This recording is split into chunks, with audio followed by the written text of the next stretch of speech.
Hi everybody, welcome to Raj kitchens. இன்னைக்கு நான் உங்களோட ஷேர் பண்ண போறது நம்ம வீட்டுடைய பேக் சைடும் சைடு உள்ள தோட்டமும் தாங்க. கிட்டத்தட்ட ஒரு 15 டேஸா ஷார்ட்ஸ்ல நிறைய உங்களோட ஷேர் பண்ணியிருக்கேன் தோட்டத்தை பத்தி.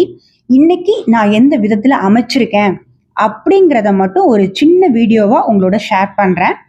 இப்போ நம்ம பார்த்துட்டு இருக்கிறது பேக் சைடுங்க. பேக் சைடை பொறுத்த வரைக்கும் நான் வந்து இந்த பப்பையா அந்த மாதிரி கண்ணுகள்லாம் வச்சிருக்கேன்.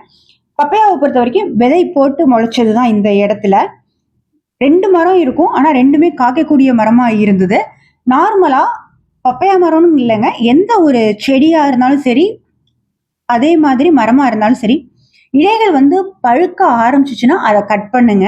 அதுக்கு முன்னாடி இலைகள்ல கட் பண்ணக்கூடிய தன்மை வந்து கொண்டு வந்துடாதீங்க. காரணம் என்ன அப்படின்னீங்கன்னா, காயும் பெருக்காது, அதே மாதிரி பூக்களும் அதிகமா கொடுக்காது.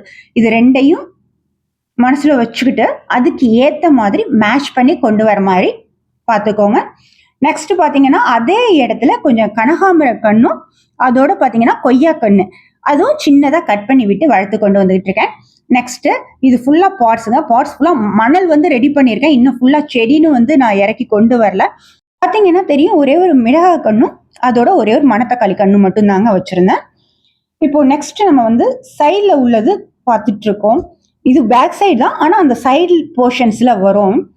நார்மலா இது பாத்தீங்கன்னா சோற்று கற்றாழை, அதே போல குரோட்டன்ஸ், சுண்டக்காய் பிளஸ் மல்லிகை பூச்செடி அந்த மாதிரி வச்சிருப்பேங்க.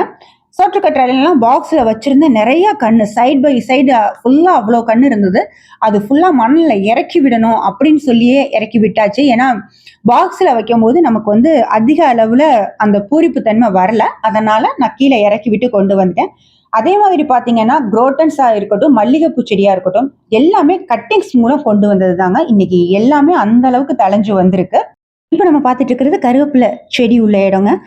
இந்த இடத்த பொறுத்த வரைக்கும் பூச்சி விழுந்தா அதை கிள்ளி விட்டுட்டு அதுல கொஞ்சோண்டு இஞ்சி தண்ணி மட்டும் தெளிச்சு விடுங்க. அந்த அளவுக்கு நமக்கு நல்லா வளர்ந்து வரும். வாழை மரம் ஃபுல்லா நான் ஏற்கனவே ஷார்ட்ஸ்லயே நான் உங்களோட ஷேர் பண்ணியிருக்கேன். இப்பதான் வளர்ந்து வந்துகிட்டு இருக்காங்க. நான் அதே மாதிரி கட் பண்ணியும் விட்டுட்டேன். இப்ப பார்த்துக்கிட்டு இருக்கிறது பப்பையா மரங்க. அதே போல இந்த இடத்துலயும் அது எப்படி விதைகள் வந்துச்சுன்னே தெரியல, அதுவாவே முளைச்சு வந்ததுதான் இது. இது காய்களும் காய்க்க ஆரம்பிச்சாச்சு. எப்போதுமே எந்த ஒரு செடியுமே நம்ம வளர்த்து கொண்டு வரும்போது சின்னதா செடியா இருக்கும் போதே அதனுடைய நுனிப்பகுதியை மட்டும் கொஞ்சம் கிள்ளி கிள்ளி விட்டு கொண்டு வாங்க. இது வந்து கருகப்பிள்ளைக்குன்னு மட்டும் நான் சொல்லலைங்க, எந்த வகையான செடியா இருந்தாலுமே நுனிப்பகுதியை வந்து கிள்ளி விட்டு கொண்டு வந்தீங்கன்னா அதுல இருந்து பக்க கிளைகள்ங்கிறது வரும். அப்ப நமக்கு துளிர் விட்டு வரும்போது கருகப்பிள்ளையை பொறுத்த வரைக்கும் துளிர் கருவேப்பிலையா இருந்தா டேஸ்ட் நல்லா இருக்கும். அதே இது செடிகள் பூக்கக்கூடிய செடிகளா இருந்துச்சுன்னா பூக்கள் அதிகமா கொடுக்கும். ஸோ இதெல்லாம் ஒரு சின்ன சின்ன டிப்ஸுங்க நான் இப்போ நம்ம வீடியோல உங்களோட ஷேர் பண்ணியிருக்கேன். இப்போ நம்ம சைடு போர்ஷன்ஸ் வந்து ஸ்டார்ட் பண்ண போறோம். அதுக்கு முன்னாடி நம்ம வாழை மரத்துடைய சைடு ஃபோக்கஸையும் நான் உங்களோட ஷேர் பண்ணிடுறேன்.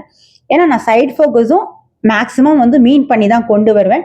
ஒன்று வந்து செவத்தையும் பாதிக்கக்கூடாது, இன்னொன்று பக்கத்துல இருக்கிறவங்களுக்கு தொல்லை கொடுக்கக்கூடிய விஷயமாவும் இருக்கக்கூடாது. ஏன்னா நம்ம வீட்டுல இருந்து போறக்கூடிய அந்த இலைகள் வந்து பக்கத்து வீட்டுல உதிர்ந்தாவோ, அப்படி இல்லாம அவங்க வீட்டுல அந்த செவத்து பக்கம் லைட்டா உரசுனாவோ அப்ப அவங்களுக்கு கஷ்டமா இருக்கிற மாதிரி இருக்கும். நான் அது ஃபுல்லா மேட்ச் பண்ணி தான் நம்ம வீட்டு மரங்களை பொறுத்த வரைக்கும் அதுக்கேற்ற மாதிரி தான் கொண்டு போவேன். இப்போ சைட் பக்கம் பார்த்துட்டு இருக்கோம். இது வந்து செம்பருத்தி செடிங்க, பிங்க் கலர் கொண்ட செடி. நான் நெக்ஸ்ட் ஷார்ட்ஸ்லயே இதெல்லாம் ஷேர் பண்றேன். இது வந்து தங்கச்சி கொடுத்தது, கிளைகள் தான் கொடுத்தா, அந்த கட்டிங்ஸ் மூலம் நான் கொண்டு வந்தது தான் அது. இப்போ நம்ம பார்த்துக்கிட்டு இருக்கிறது மருதாணி செடி. நெக்ஸ்ட் அதை தாண்டி போகும்போது இடத்துல பாத்தீங்கன்னா துளசி செடி இருக்கு. அது வந்து நான் துளசி மாடத்துல சேஞ்ச் பண்ணி வைக்கணும் அப்படிங்கிறதுக்காக அதை மட்டும் வச்சிருக்கேன். இது வந்து பேண்டா கலர் செம்பருத்திங்க. இதுவும் தங்கச்சி வீட்டுல இருந்து கொண்டு வந்ததுதான், கட்டிங்ஸ் மூலம் கொண்டு வந்ததுதான். அதெல்லாம் நான் ஒரு சின்ன சின்ன ஷார்ட்ஸாவே உங்களோட ஷேர் பண்றேன். இதுக்கு கீழே பாத்தீங்கன்னா மணி பிளான்ட் வந்து வச்சிருந்தேன். காரணம் என்னன்னா அந்த கூலிங் தன்மைக்காகவும் பிளஸ் வந்து மணி பிளான்ட்டை பொறுத்த வரைக்கும் நமக்கு அதிக மெயின்டெனன்ஸ்ங்கிறது தேவை கிடையாது. அதனால நான் என்ன பண்ணிட்டேன், அந்த ஈரத்தன்மை காக்கணும் அப்படிங்கிறதுக்காக அந்த மாதிரி மெத்தட்ஸ்ல கொடுத்துட்டேன்.